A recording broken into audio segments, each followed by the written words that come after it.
Good day, Deep in Word family. Welcome to day 165 of our Bible study review. Today we're going through chapters 30 through 31 of the book of Ezekiel. Now remember, yesterday we left off with Pharaoh puffing himself up in pride, talking about he's the one who made the Nile and he himself is a god. And so the true God of the entire universe, the only God, is about to show Pharaoh who is who. He is showing him, I am the copyright. The earth and all that is in it is mine.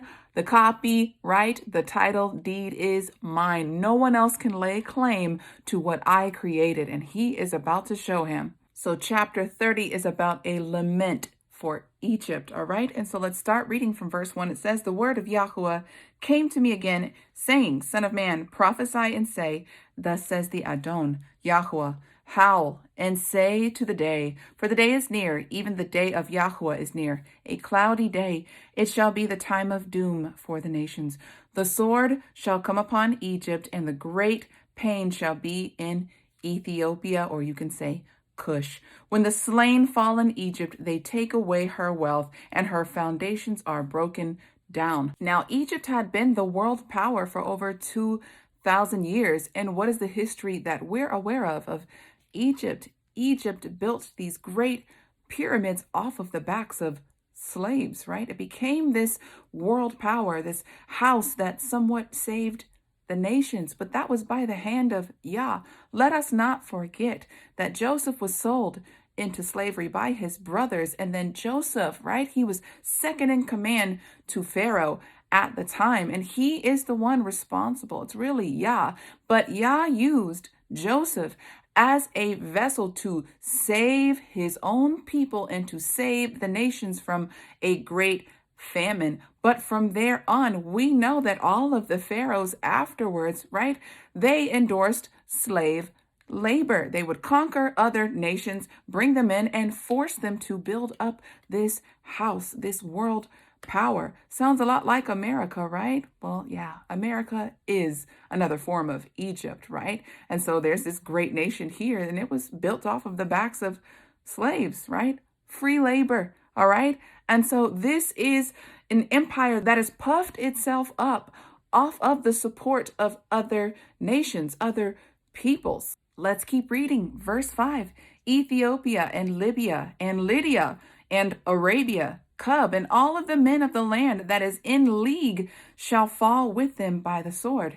These are the allies, right? These are the ones who help support Egypt of being this world superpower. And it says right here, they will share in the judgment of Egypt. Thus says Yahuwah, indeed, those who uphold Egypt shall fall, and the pride of her power shall come down. And in verse 9, it states who is going to come, right, in the form of judgment. So it says, "In the day, messengers shall go forth from me in ships to make the careless Ethiopians afraid, and great pain shall come upon them in the day of Egypt, for it is coming."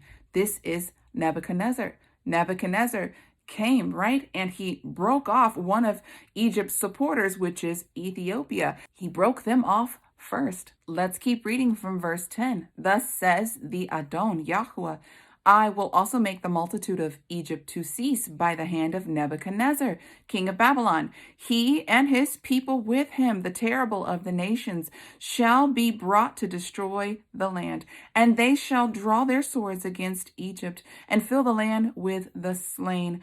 I will make the rivers dry and sell the land into the hand of the wicked. And I will make the land a waste and all that is in it by the hand of strangers. I, Yahuwah, have spoken." So yes, Yahuwah is using Nebuchadnezzar as an instrument to judge Egypt and their proud heart, right? At least Pharaoh, puffing himself up and saying that he made the Nile and that he is great, right? And so he's also saying that all throughout the land of Egypt, he is going to destroy all of these images of these idols. He is going to destroy the proud heart of Pharaoh.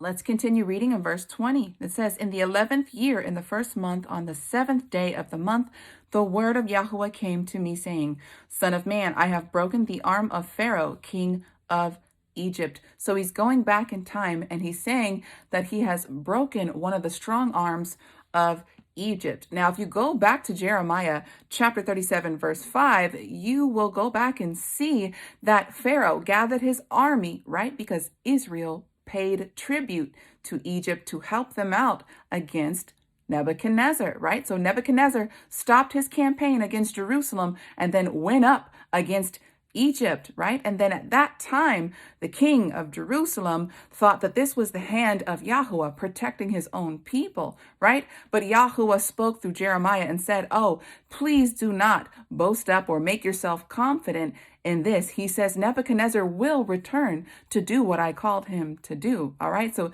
this is what it's talking about, right? So his arm was wounded at that time. Pharaoh's arm was wounded.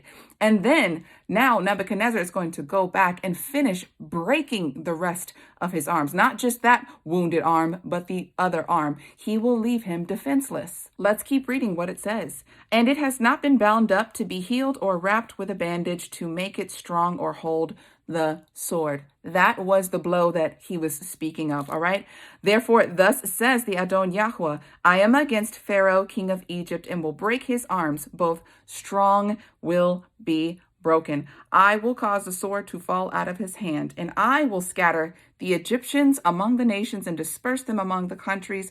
For I will strengthen the arms of the king of Babylon and put my sword in his hand. But I will break the arms of Pharaoh so that he groans before him with the groanings of a wounded man. So I will strengthen the arms of the king of Babylon, but the arms of Pharaoh shall fall. At the end of the chapter, our Heavenly Father says what he has always said while he is pronouncing these prophecies against these nations, these kings, these pharaohs who puff themselves up in pride. He says, I will humble you, and then you will know that I alone am the only God.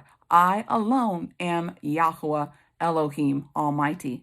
Now we walk into chapter 31, and Yahuwah tells Ezekiel to speak to Pharaoh and his multitude and says, what shall I liken you to, right? Or who shall I liken you to? And then he likens him to Assyria and the trees of Lebanon. Now the trees, the cedars of Lebanon were used to build the temple of Yah, right? So he's likening his empire to that of Assyria. Now Assyria is conquered by Babylon. So Yah is saying, if Assyria, who was a proud tree, right, tall above all of the other trees, and the trees are likened to other nations, other peoples. He says, look, it was planted by the waters, right? All of the other nations were supporting Assyria, much like many other nations are supporting Egypt at this time. So he's likening these trees and these people to trees coming under, right, and supporting these great big trees. And he says, look, if I cut down Assyria by the hand of Nebuchadnezzar, surely I will cut you down as well. Let's pick up in verse 10. Therefore, thus says the Adon Yahuwah, because it is lifted up high in height and has shot up its top among the clouds, and its heart is arrogant in its height, I therefore will deliver it into the hand of the mighty one of the nations, that is Nebuchadnezzar. All right. And he says, he shall surely deal with it, and I have driven it out for its wickedness. Aliens, the tyrants of the nations, have cut it off and left it. Upon the mountains and in the valleys, its branches have fallen off, and its boughs have been broken by all of the rivers of the land. And all the peoples of the earth have gone down from its shadow and have left it. And so this is still talking about Assyria. This is what the king of Babylon has done to Assyria. So he's saying, upon its ruin, all the fowl of the heavens shall remain, and all of the beasts of the field shall be upon its fallen branches, to the end that none of the trees by the waters exalt themselves for their height, or shoot up their tops among the clouds, or their well-watered trees stand up in their height. For they all have been delivered to death, to the nether parts of the earth, in the midst of the sons of men, those who go down to the pit. Let's go down to the middle of verse 17. It says, and those who were its power lived under its shadow in the midst of the nations. So all of the other trees, all of the other nations lived underneath the shade, right, under the shadow of Assyria, who is likened to a Lebanon tree, Lebanon cedar tree. And it says, to whom are you thus like in glory and in greatness among the trees of Eden. Yet you shall be brought down with the trees of Eden to the nether parts of the earth. You shall lie in the midst of the uncircumcised with those who were slain by the sword. This is Pharaoh and all of his multitude, says Yahweh. So this Pharaoh is going to be humbled. The previous Pharaoh was humbled. He did not believe in the God of the Hebrews, right? And he would not bow his knee. And because he would not bow his knee, he lost his life. He lost his life. And so we see that this Pharaoh is puffing himself up, and Yahweh is saying, I'm going to do the same thing to you. I have to humble you because you think, for one, that you created the Nile. You are not a god. You are just man. You will be brought down low, just like the Assyrian Empire was brought down low, and you will see it happen by the hand of Nebuchadnezzar. What's the message here? Pride comes before the fall. The bigger the pride, the harder the fall. Deep in Word family, that's all that I have for you today. Until tomorrow, Yah bless.